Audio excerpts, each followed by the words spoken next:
Hai, Assalamualaikum warahmatullahi wabarakatuh. I wish to Madam Nurhani binti Abang Ibrahim. My name is Ammar bin RIZAL. Today I will be presenting about introduction, background of article, issues and discussion. This is our team members. My name is Muhammad KHALIYAZID bin PATDELI and I will be presenting about the already implemented monetary policy by the government and Bank Negara Malaysia. Assalamualaikum and hi everyone. My name is Muhammad FADHLIN bin AZIZAN. Today, I would like to present about recommendation and justification. Assalamualaikum and hi everyone. My name is ABANG JOHARRIZWAN bin ROBIL. So today I would like to present about the recommendation and justification.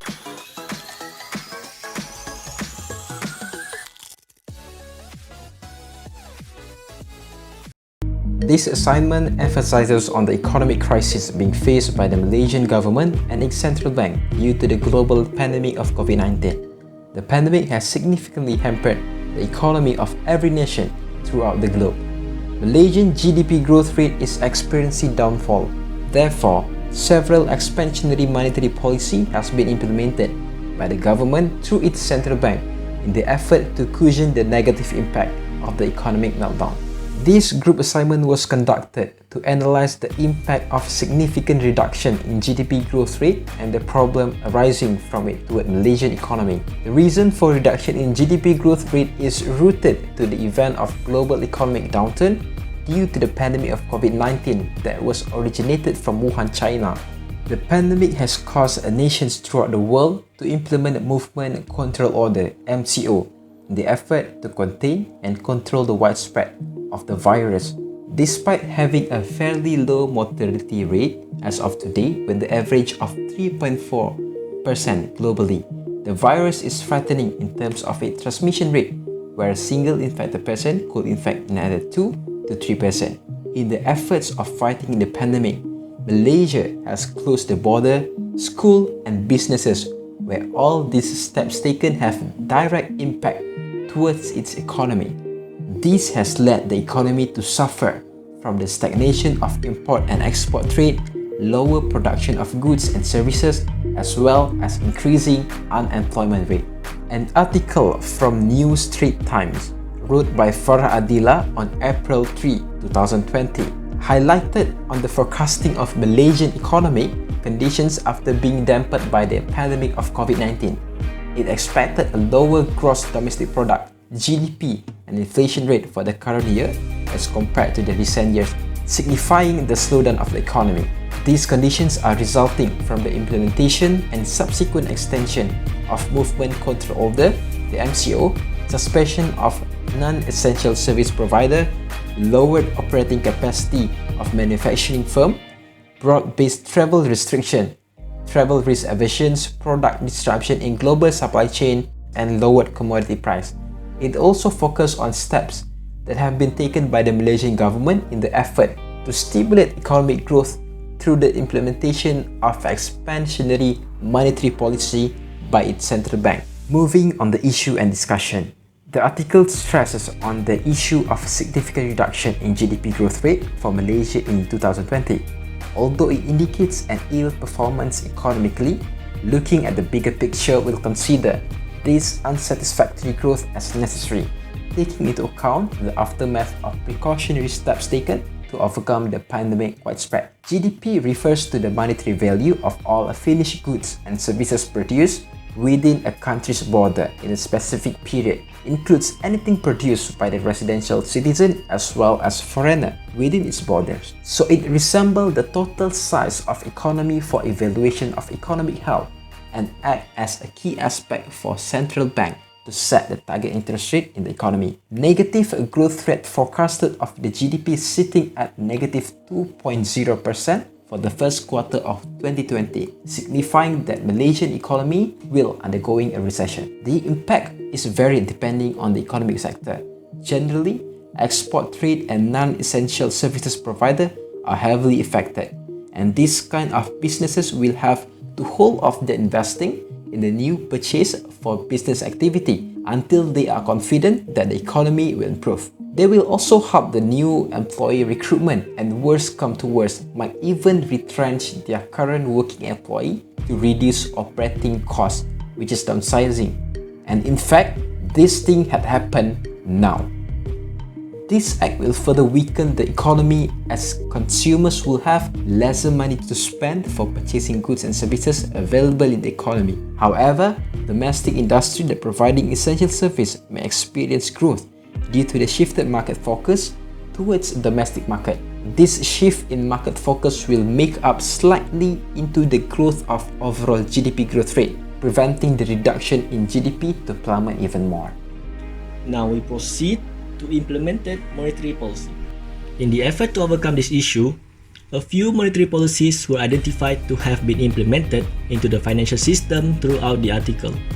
These monetary policies are expected to regulate funds in the market in order to ensure that the economy is still functioning for the sake of the nation and its citizens as a whole. The first monetary policy is discount rate or bank rate. This quantitative monetary policy is implemented by Bank Negara Malaysia when it announced a total reduction of 50 basis points overnight policy rate (OPR) in January and March, bringing the OPR value to 2.5%. The OPR value is then further reduced by 50 basis points on 5th May 2020, reducing the OPR value to 2%, the lowest point since 2010. The overnight policy rate resembles interest rate that Bank Negara Malaysia charges onto loans towards the commercial banks. The reduction in the discount rate or bank rate will reduce the cost of borrowing from Bank Negara Malaysia and therefore increasing the demand for loan from the commercial banks.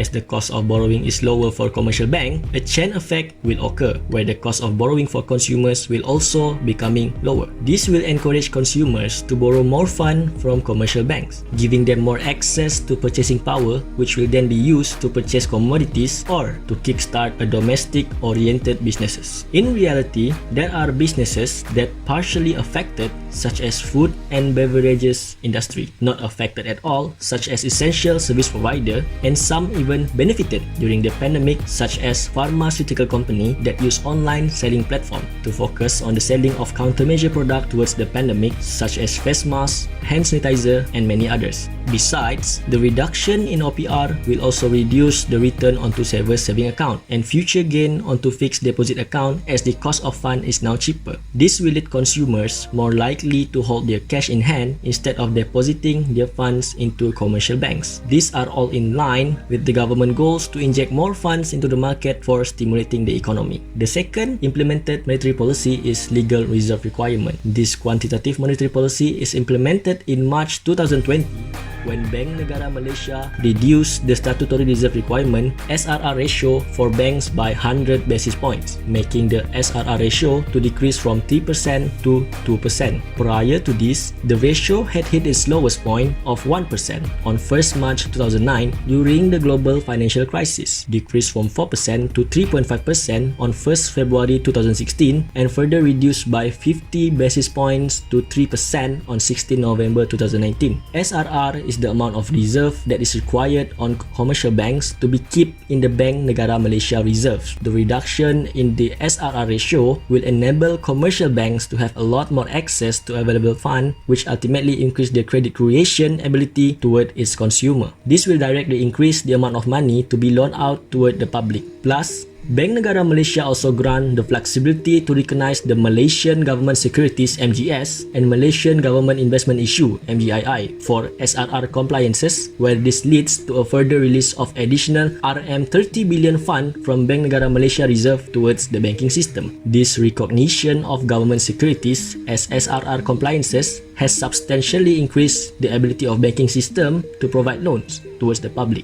which then lead to an increase in the supply of money and purchasing activities in the market, thus stimulating the economy. All these efforts implemented are to manage liquidity in the banking system, increasing commercial banks' fund reserve as lenders, to allocate more funds toward consumer, as well as to encourage commercial banks to hold more of MGS and MGII to generate interest income.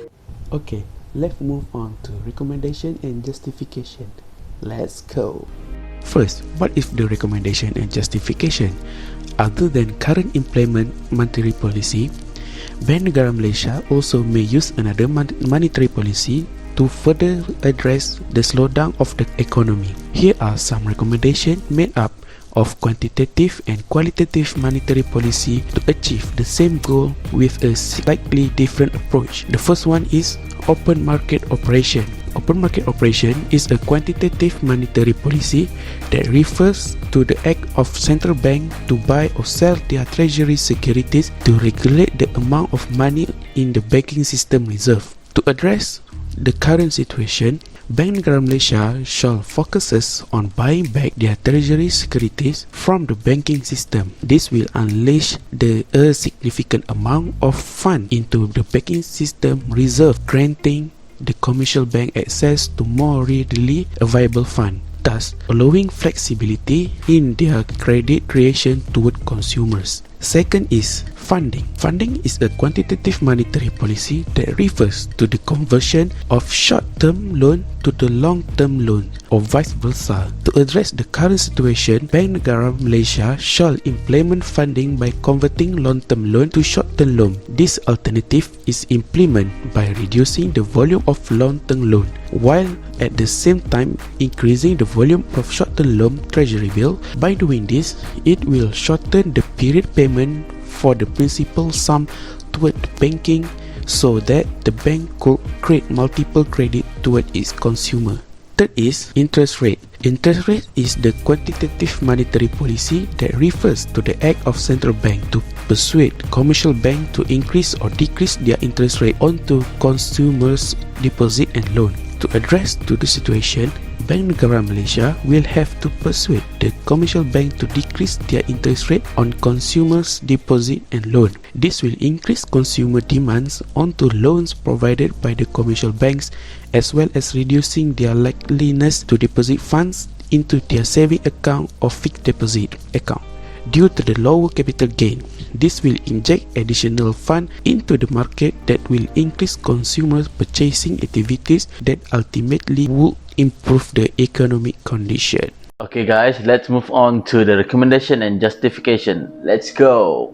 So we move to selective credit control. Selective credit control is a qualitative monetary policy that refers to the central bank regulation of credit for specific purposes or branches of economic activity. It is to encourage good credit in terms of the development of credit, at the same time discouraging bad credit such as speculative credit. To address the current situation, selective credit control could be implemented to focus on funding the development of domestic economy. This will ensure that the funds are channeled to a productive sector and preventing the flow of credit toward non-essential activities. It also ensures that the supply of essential goods are uninterrupted to avoid exploitation of this essential good for speculative profit. Next is moral suasion. Moral suasion is a qualitative monetary policy that refers to the act of central bank to use persuasive tactics in public or private to encourage or discourage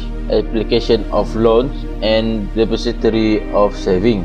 To address the situation, Bank Negara Malaysia shall persuade commercial bank to ease lending policies toward consumers. This will lower loan approval requirement toward consumers, thus granting them access to more funds. Ultimately, this will increase purchasing activities in the economy. Move to Special Directive.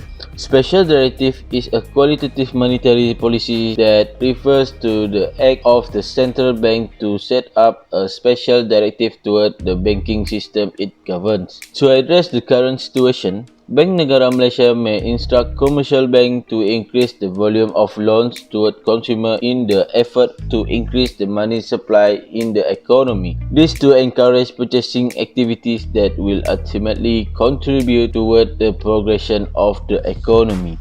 In conclusion, Malaysian economy is facing a hard time due to the pandemic of the COVID-19. Necessary steps have been implemented and the situations of pandemic crisis is still being closely observed by the Malaysian government as well as Bank Negara Malaysia for any changes that require immediate reaction to cushion the negative impact it brings to an economy. Malaysian government and BNM should carefully analyse the most suitable monetary policy that are corresponding to the situation so that they could implement a solution that manifests the highest succession rate as well as effectivity at the lowest government expenditure. This is vital in order to make sure that the government did not exhaust too much of its financial reserve in order to expedite economic activities. However, a well-functioning economy is still being the most top priority. So I hope you guys learn a lot of these presentations and enjoy these presentations. Stay at home, stay safe, and Assalamualaikum warahmatullahi wabarakatuh.